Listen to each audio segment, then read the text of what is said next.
Hello there. Well, it's early morning again, and I'm posting another audio blog. I felt like last night was a very good night. I wish I really remembered what happened. Sometimes you get a feeling for what happened, but you're not really sure. A lot of things happen at night. For a lot of people, bad things happen. I try to make, or I desire very positive and special things to happen at night. But there's a full range of what things that could happen. If you don't have fear, it greatly assists the kind of experience you're going to have during your sleep time. Consciousness, is really one of my, in pursuing higher consciousness is really kind of my passion. My love is just a natural interest at this point, and it's kind of what drives me. So today I'd like to speak briefly on a very important topic that might be extremely beneficial in enhancing one's perspective on existence and aid an individual's paradigm when they're assessing consciousness-related issues in spirituality. It's important to understand that, and by the way, this is not a religious message at all, okay? In fact, I'll be saying that many times in the future, I'm sure. Okay, we live on a fallen earth. Okay, we live on a fallen earth. It is a fallen domain. It's very important to understand this. A lot of people in the so-called New Age don't fully understand this. So one might say that the projection, if you want to use those terms, of consciousness from higher self to lower self, okay, is an action that may be performed by the universe. Well, that action itself is not really the cause of the fall, even though it's like higher self to lower self, one might say, right? That's not the cause of the fall. That's just kind of the mode of transportation, the catalyst, the activator. The fall specifically is the world that one chooses to incarnate into. Now, when your higher aspect operates at a certain frequency, and on a 1 to 30, on a 1 to 40 scale, let's say, and that is, I'm using these numbers intentionally, okay? But on a 1 to 40 scale, your higher self is actually a 6. People don't really understand this, but it's actually a 6. It's not a 40.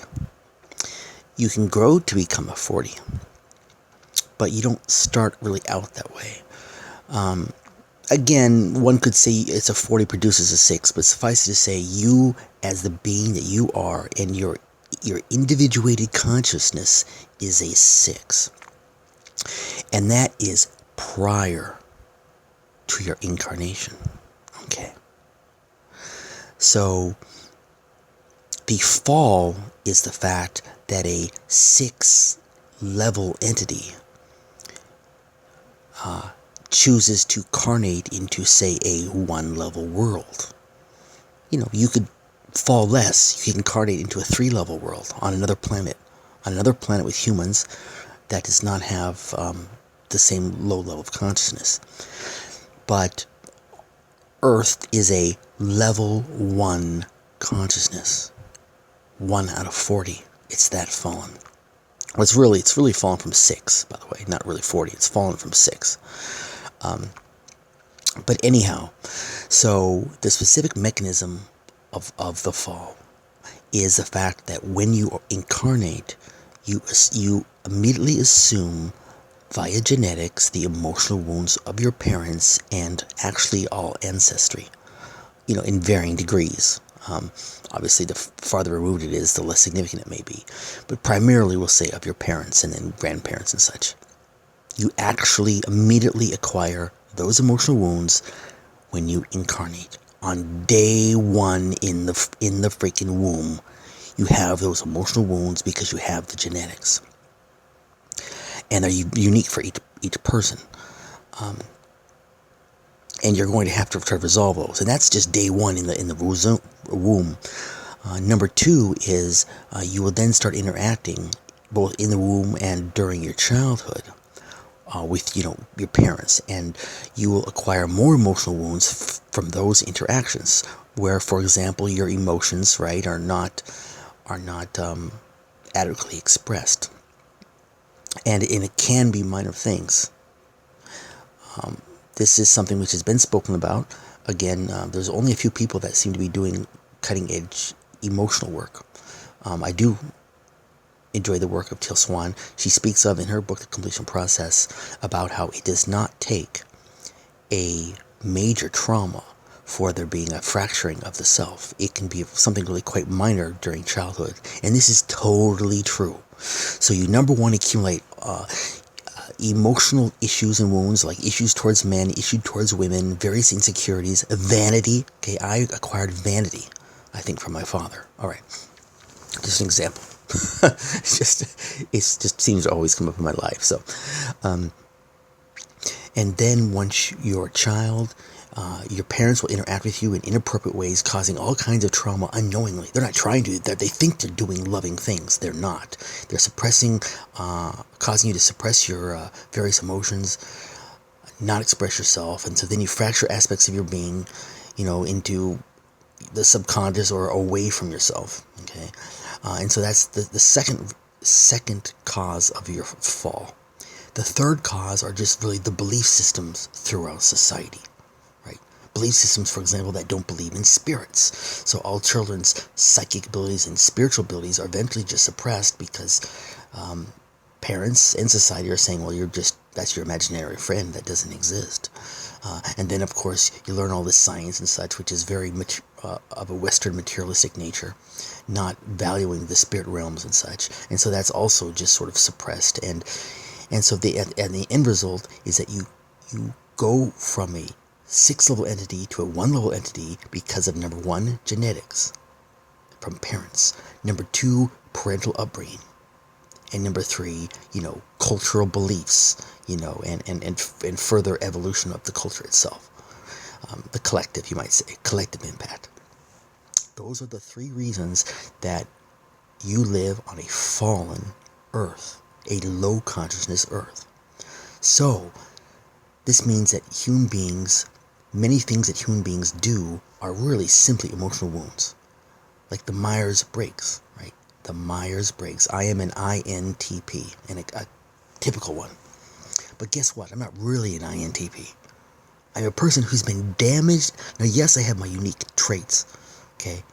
But a lot of one's personality characteristics are simply the coping mechanisms and defense mechanisms that are covering various emotional wounds. So even the whole Myers-Briggs, which I'm a psychology major, okay? I was very much into that at one point. But a lot of that is, your personality characteristics are really just more emotional wounds. Your skills and your interests are less emotional wounds, right? And more your natural core, unique being, the unique signature of your soul that no one else in the universe has. Okay? Now, if one says, oh, are you able to express unconditional love as a human being, right? Can you do that? Well, the answer will be pretty much no. I mean, human beings, they're just not going to be able to do that because of all the emotional wounds they have. So anyone who thinks along these lines of understanding that Earth is in fact a fallen domain, the collective frequency at which it operates is very low because of all the emotional damage that needs to be healed, and that raises your frequency. But until then, that's what we're dealing with. We're not dealing with a situation where humans can just be anything instantaneously. You can't just think all is one, or everything is well, or unconditional love, and you suddenly have it. You actually have emotional wounds and shadow work that you need to do to raise your consciousness, which then you'll actually get back psychic abilities, and also your health will improve incredibly well. Okay? Because when you address emotional issues, you're fixing stuff in the soul and not just in the spirit body where the chakras are. Okay? You can fix stuff in the chakras using Reiki and such, but that's kind of like a not short-term but intermediate-term fix. When you fix things in the soul, which is emotional, it's a permanent fix. And as we all do that, the earth itself will start to rise and become less fallen. Anyway, thank you for listening. Sorry I rambled a little bit there. And peace and love to you. Bye-bye.